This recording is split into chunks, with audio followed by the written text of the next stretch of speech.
जय श्री कृष्ण दोस्तों, राधे राधे। आप सभी का फिर से स्वागत है आपके अपने चैनल लड्डू गोपाल में। दोस्तों, आज की ये सत्य घटना ऐसी सत्य घटना है जिसे सुनकर आपकी दिल दहल जाएगा। जी हाँ, ऐसी सत्य घटना जिसे सुनकर आपके रोंगटे खड़े हो जाएंगे। लेकिन उससे पहले एक बात पर विचार करना बहुत ही आवश्यक है। आप में से कुछ लोग सोचते हैं कि कुछ लोग बाल गोपाल की पूजा आराधना करते हैं, कुछ लोग बाल गोपाल को दिन प्रतिदिन सेवा पूजा पाठ करते हैं, तो लोग सोचते हैं कि भगवान भाव के भूखे हैं।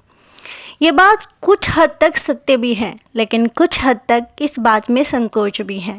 ईश्वर जो इतना बड़ा ब्रह्मांड संभालता है, क्या वो आपसे कुछ लेने के भाव में होगा? जी नहीं।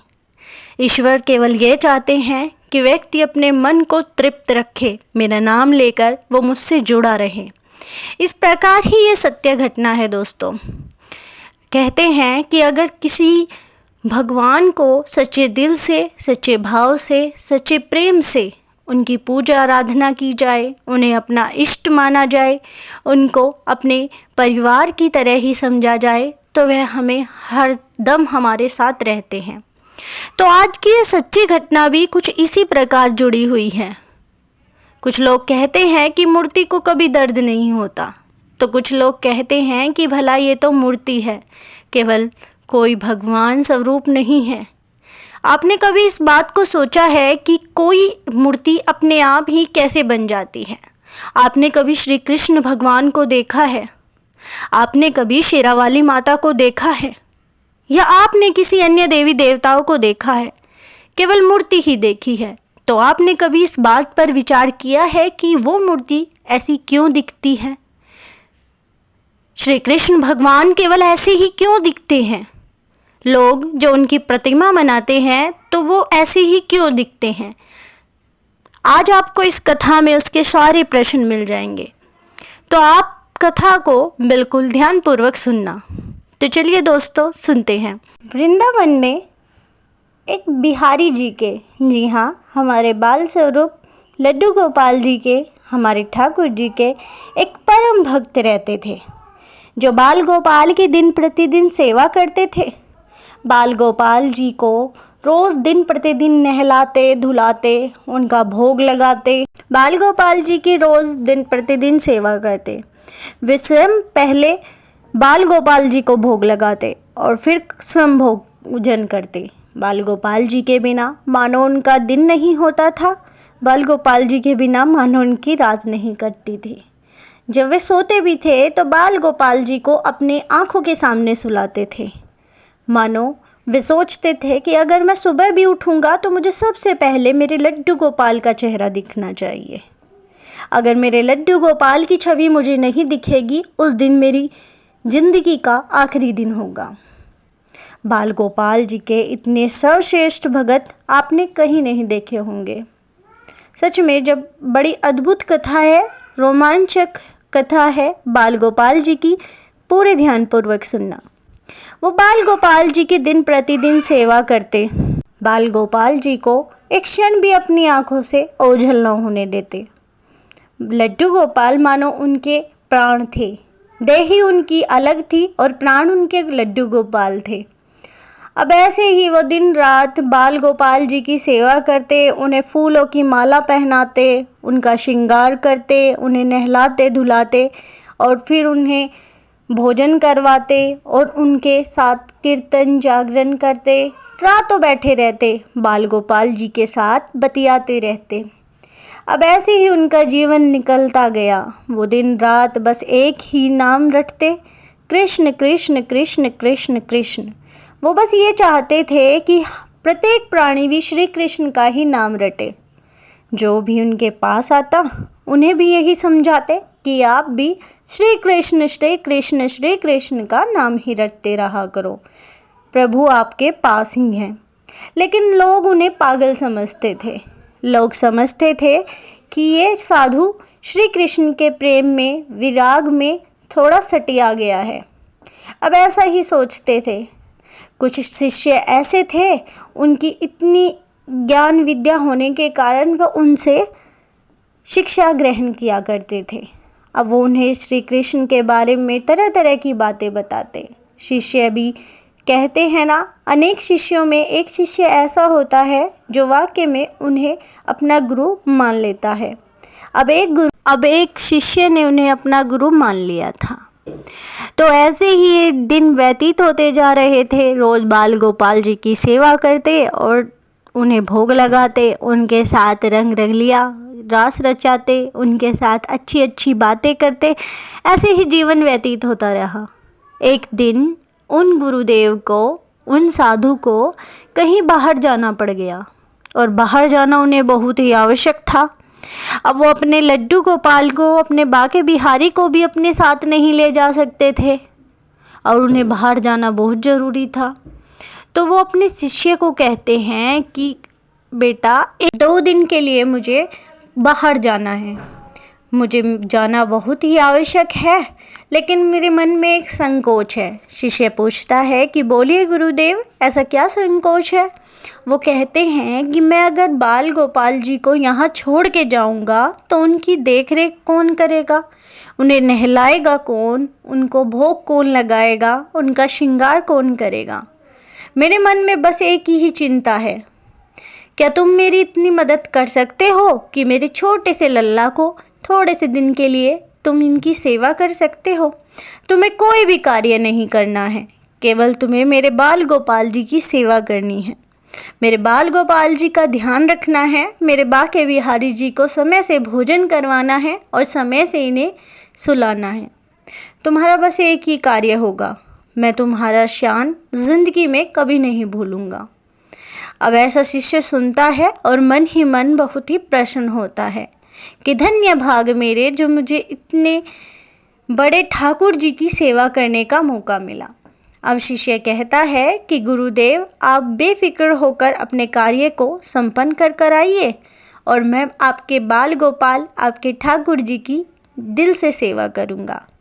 अब ऐसा सुनकर वो गुरुदेव बहुत ही खुश हो जाते हैं। वो तो ठाकुर जी के अनंत भक्त थे। हृदय में शांति प्राप्त कर श्री कृष्ण का नाम रटते रटते वो अपने कार्य के लिए दूर शहर में चले जाते हैं। अब ऐसे ही वो जब जाते हैं तो शाम का समय होता है। भक्त ने बाके बिहारी जी को भोग लगाया, भोग लगाकर उन्हें शयन करवा दिया। अब साधु भी वहाँ पर अच्छे से मन में शांति उत्पन्न करे बैठे थे कि मेरा शिष्य मेरे बाल गोपाल की बहुत ही सेवा कर रहा होगा, मेरे बाल गोपाल को किसी चीज़ की कमी नहीं होगी। वो श्री कृष्ण करते करते वहीं पर ही विश्राम करने लगते हैं। अब जैसे ही सुबह होती है, सुबह होते ही शिष्य उठता है। उठकर उसे याद आता है कि आज तो सारी बाके बिहारी जी की जिम्मेदारी मुझ पर ही है। बाके बिहारी जी को मुझे सुबह जल्दी नहलाना भी है, नहलाकर उन्हें पोशाक धारण करवानी है, उनका श्रृंगार करना है।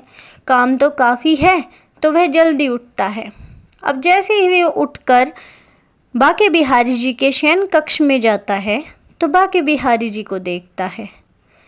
वो अपने मन में सोचता है कि बाके बिहारी जी कितने काले पड़ गई हैं। बाके बिहारी जी लड्डू गोपाल जी के पूरे शरीर पर मैल हो गया है। गुरुदेव तो सादे पानी से इन्हें नहला देते हैं, क्यों ना आज मैं इनका अच्छे से सफाई कर कर इनका श्रृंगार करूं। अब वो शिष्य क्या करता है कि पहले बाके बिहारी जी को सादे पानी से नहलाता है। सादे पानी से नहलाते वक्त बाके बिहारी जी के शरीर पर जो हल्की सी धूल होती है वो नहीं छूटती। तो वो सोचता है कि क्यों ना मैं बाके बिहारी जी की मूर्ति को किसी सरफ के पानी से धो लूँ, और सरफ के पानी से ये बहुत ही निखर भी जाएगी।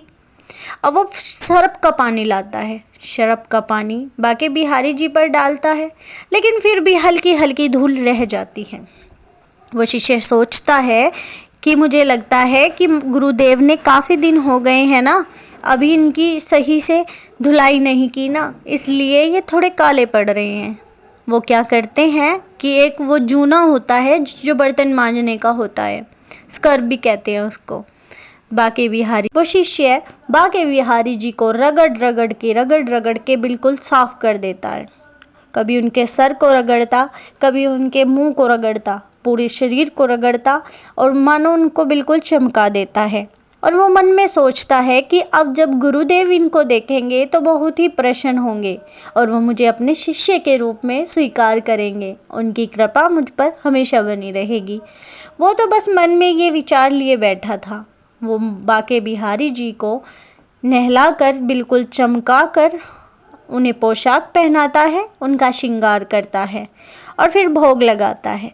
बस मन में ये धारणा करता है कि जब गुरुदेव आएंगे और जब बाके बिहारी जी को देखेंगे तो मुझे अपना शिष्य के रूप में स्वीकार करेंगे। बस वो तो अपने मन में ये विचार लिए बैठा था।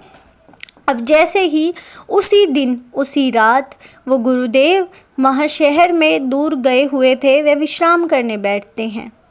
उनका मन अति घबराता रहता है। वो जैसे ही रात के समय सोने जाते हैं तो उन्हें सपन में छोटे से बाल गोपाल दिखते हैं। वो छोटे से बाल गोपाल उन्हें कहते हैं कि बाबा। वो रोते रोते बाल गोपाल जी अपने गुरुदेव को कहते हैं कि बाबा बाबा कहाँ चले गए तुम मुझे छोड़कर? देखो मेरा कैसी स्थिति हो गई है बाबा। एक दिन में मैं कैसा हो गया हूँ बाबा, मेरे पूरे शरीर से खून टपक रहा है। अब ऐसा देखते हैं बाबा, देखते हैं कि उन बाके बिहारी जी के तो पूरे शरीर पर शरीर छिला हुआ है, बालों से खून टपक रहे हैं, हाथों से खून टपक रहे हैं, पूरे शरीर में छिलाहट उठी रही है। बाबा देखते हैं और कहते हैं कि क्या हुआ? वो कहते हैं बाबा मुझे बहुत कष्ट हो रहा है, आप जल्दी से आ जाइए बाबा, बाबा मुझे बहुत कष्ट हो रहा है। बस ऐसा कहकर वो अंतर्ध्यान हो जाते हैं। अब जब वो साधु उस सौपन को देखते हैं तो उनकी झट से आँख खुल जाती है। वो मन में बिल्कुल घबरा जाते हैं कि कहीं मेरे लल्ला को तो कोई कष्ट नहीं हो रहा, जो मेरे लल्ला मेरे सौपन में आकर ऐसी स्थिति में रो रहा था। अब वो जब ये बात सुनते हैं तो उनका मानो ध्यान अंतर्दित हो जाता है। उन्हें बस ये होता है कि मैं जल्दी से जाऊं और अपने लड्डू गोपाल को देखूं। अब वो क्या करते हैं कि उसी क्षण उठते हैं, ना आओ देखते हैं ना ताओ देखते हैं, उसी क्षण उठते हैं और भागे भागे अपने कुटिया में जाते हैं। रातों नंगे पैर चलकर वो सुबह के 4 साढ़े 4 बजे के आसपास अपने बाल गोपाल के पास पहुंचते हैं। उस समय उसके शिष्य झाड़ू लगा रहे थे। गुरुदेव पूछते हैं कि बाके बिहारी जी कहाँ हैं? वो शिष्य कहते हैं कि गुरुदेव अंदर विश्राम कर रहे हैं। आप इतनी जल्दी? आप तो कल आने वाले थे ना, फिर आज? गुरुदेव कहते हैं कि तुमने क्या किया है बाके बिहारी जी के साथ? शिष्य कहता है कि क्या किया है गुरुदेव, आप ही तो कह के गए थे कि लड्डू गोपाल जी को दिन प्रतिदिन नहलाना है, उनका श्रृंगार करना है, उन्हें पोशाक पहनानी है, उनका भोग लगाना है, तुम्हें केवल उन्हीं का ध्यान रखना है। तो गुरुदेव मैं वही तो कर रहा था, मैं बाके बिहारी जी के ख्याल में, उनकी देख रेख में ही तो यहाँ बैठा हूँ। कहते हैं कि कहाँ है मेरे बाल गोपाल? अब जैसे ही गुरुदेव शयन कक्ष में जाते हैं तो देखते हैं कि बाल गोपाल की मूर्ति तो बिल्कुल चमक उठी है, बाल गोपाल जी का विग्रह बिल्कुल चमक रहा है। गुरुदेव पूछते हैं कि मेरे बाके बिहारी जी इतने चमक कैसे रही हैं? तभी शिष्य बताता है कि गुरुदेव मैंने बाके बिहारी जी को अच्छे से नहलाकर, शरब के पानी से नहलाकर, जूने से रगड़कर चमका दिया है। देखिए अब लग रहे हैं ना बाके बिहारी जी कितने सुंदर। अब ऐसा सुनकर उन गुरुदेव की आंखों से पानी गिरने लगता है। वो गिड़गिड़ा कर रोने लगते हैं कि हे मेरे बाके बिहारी, मैंने ऐसा क्यों किया? क्यों मैं आपको किसी के भरोसे छोड़ कर गया? एक दिन में आपकी ऐसी स्थिति बना दी। वो अपने शिष्य को कहता है कि मूर्ख, तूने मेरे लड्डू गोपाल को इतना कष्ट पहुंचाया है, उनके पूरे शरीर पर खून छिलाहट उठ गई है और तू कहता है कि तूने इन्हें बहुत ही चमका दिया है। तुझे पता है इन्हें कितना कष्ट हो रहा है। अरे मूर्ख, ये कोई मूर्ति नहीं है, ये जीव हैं। ये मेरे बाल गोपाल है, मेरे छोटे से नंदलाल हैं ये। और तू कहता है कि मैंने इन्हें चमका दिया। जाके देख, सौपन में देखा था मैंने इन्हें। इनकी ऐसी स्थिति बना दी है तूने, पूरे शरीर पर निशान हो रखे हैं। मेरा छोटा सा लल्ला कितना परेशान है केवल तेरी वजह से। अब वो जल्दी से जाकर अपने लड्डू गोपाल जी को अपने हाथों में उठाते हैं और उनके पूरे शरीर पर लेप लगाते हैं। तब से अब तक वो लड्डू गोपाल जी की दिल प्रतिदिन अपने सच्चे भाव से पूजा पाठ करते हैं। वे अपने बाल गोपाल को कभी किसी को नहीं देते, वे अपने लड्डू गोपाल की सच्चे मन से सेवा करते हैं। तो दोस्तों, कहने का मतलब है कि घर में जो लड्डू गोपाल विराजित है, जो मूर्ति विराजित है, वो केवल कोई मूर्ति नहीं है, वो तो हमारे बाल स्वरूप, हमारे लड्डू गोपाल, हमारे कृष्णा हैं। तो दोस्तों, आज की ये सच्ची घटना आपको कैसी लगी प्लीज़ कमेंट में ज़रूर बताना। तब तक के लिए जय श्री कृष्ण, राधे राधे।